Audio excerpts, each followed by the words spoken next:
Bonjour, je suis Oxmo Puccino, votre poétiseur.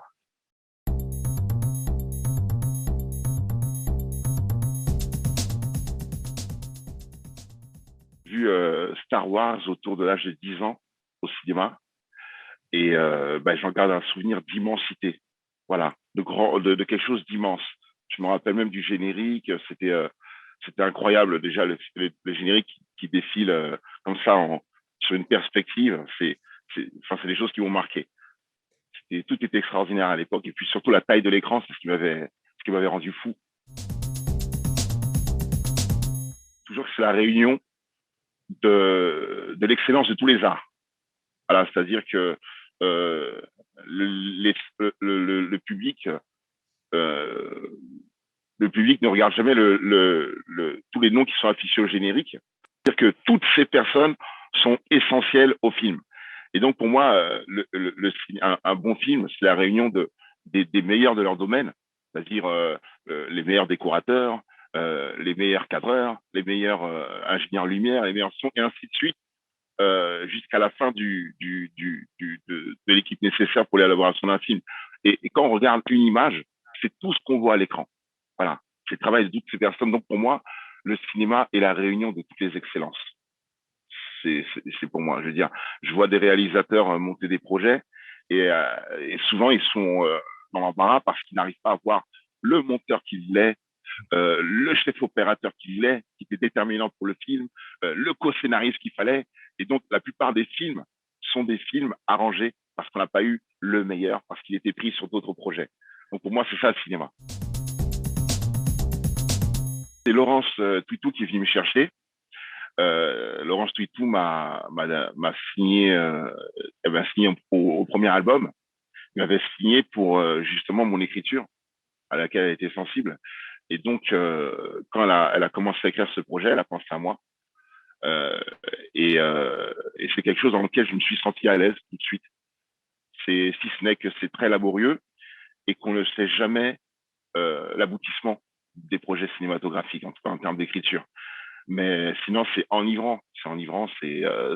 Je veux dire, euh, l'écriture d'un film est différente de l'écriture d'un livre ou d'une chanson, en cela où il faut arriver à réunir toutes les imaginations autour d'un écrit.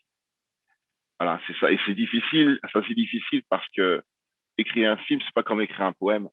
Il faut que le document corresponde à quelque chose, bien sûr, qui fasse éprouver de l'émotion, mais aussi à un document technique en même temps. Et c'est assez difficile. C'est assez difficile.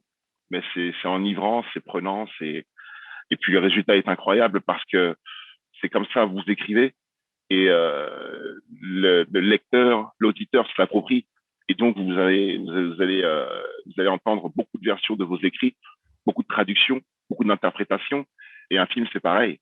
Dès qu'il quitte la feuille, il appartient au dialoguiste, il appartient au script, il appartient au réalisateur, il appartient aux acteurs aussi. Donc, c'est un voyage. C'est un voyage. Pas toujours parce que euh, il s'agit moins de narration que de mettre en image une vibration, une musique aussi. Et c'est pas forcément raconter une histoire. C'est exposer une chanson ou alors exposer l'idée, la position du réalisateur par rapport à la chanson. Tandis qu'un film n'a pas la musique pour se cacher.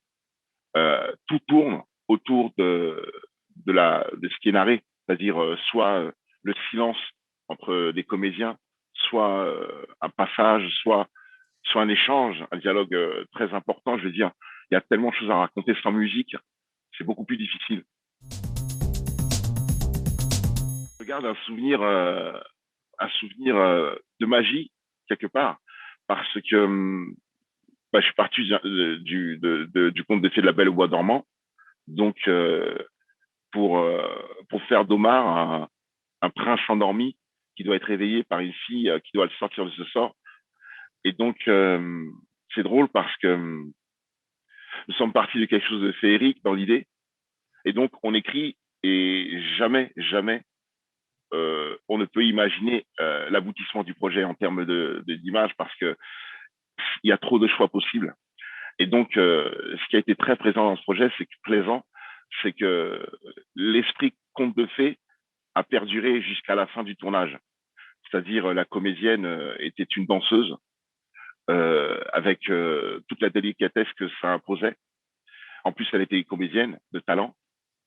Omar était apaisant et chaque idée que ramenait un membre de l'équipe rajoutait de la féerie à l'image qui n'était pas prévue, qui était prévue beaucoup plus simplement.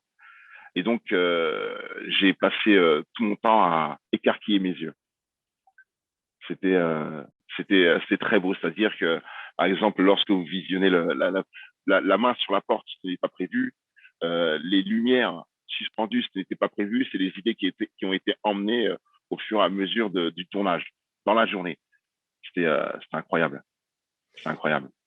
Vous avez participé. Et puis beaucoup de silence dans le tournage. En effet, beaucoup de silence. C'est-à-dire que tout était sur le mime. Tout était sur le mime. On aurait dit qu'il n'y avait que des marceaux sur le plateau.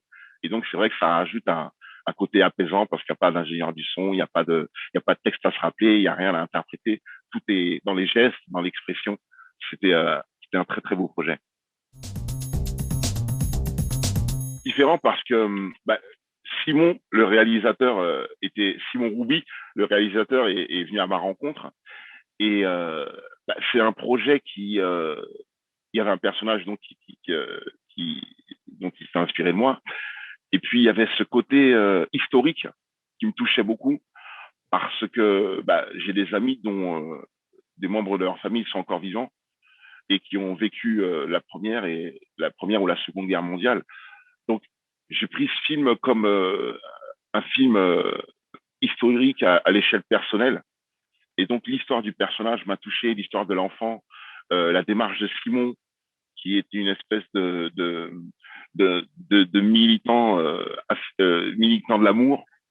Et c'était un projet. J'étais impliqué comme un comédien, voilà, par le personnage. D'ailleurs, c'est un personnage qui finit blessé, qui est une espèce d'esprit ange gardien lointain du héros du film.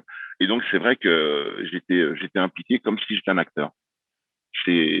Ça a changé parce que j'avais pas de cause à défendre, comme je le fais souvent. Là, il s'agissait d'interpréter un personnage et c'était pas un film, c'était un dessin animé. C'était un dessin animé pas pour enfants. Enfin, qui peut être pour les enfants, mais avec un sujet très dur. Et c'est la première fois que ça m'arrivait. Il n'est pas encore sorti, ce film, justement. C'est un film d'art et d'essai réalisé par Éric Baudelaire, qui est un artiste plasticien, photographe, réalisateur, enfin un artiste multiple de talent, qui m'a qui m'a qui m'a qui m'a rencontré grâce à une très bonne amie en commun. Je pourrais dire ça comme ça pour être discret. Et donc c'est un projet que j'ai trouvé tout de suite intéressant, par sa difficulté, par le sujet et par le fait que ce ne soit pas un film grand public. Parce que c'est un projet d'art et d'essai qui est une commande du musée de Séoul qui n'a pas pu sortir à temps à cause des événements qu'on connaît, des événements sanitaires qu'on connaît. Et donc, c'est très intéressant parce que il y a beaucoup de textes. C'est c'est un duo.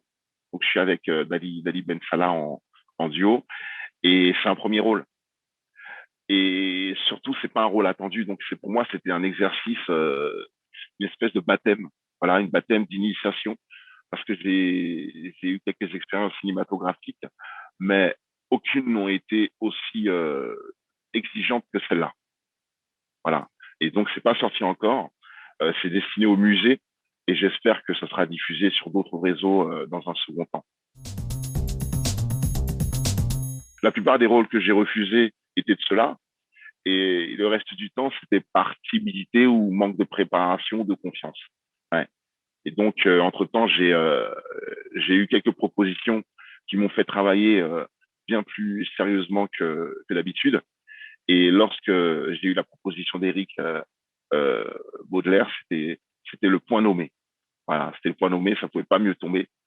Et donc, je pense qu'aujourd'hui, je suis assez en confiance pour faire des propositions.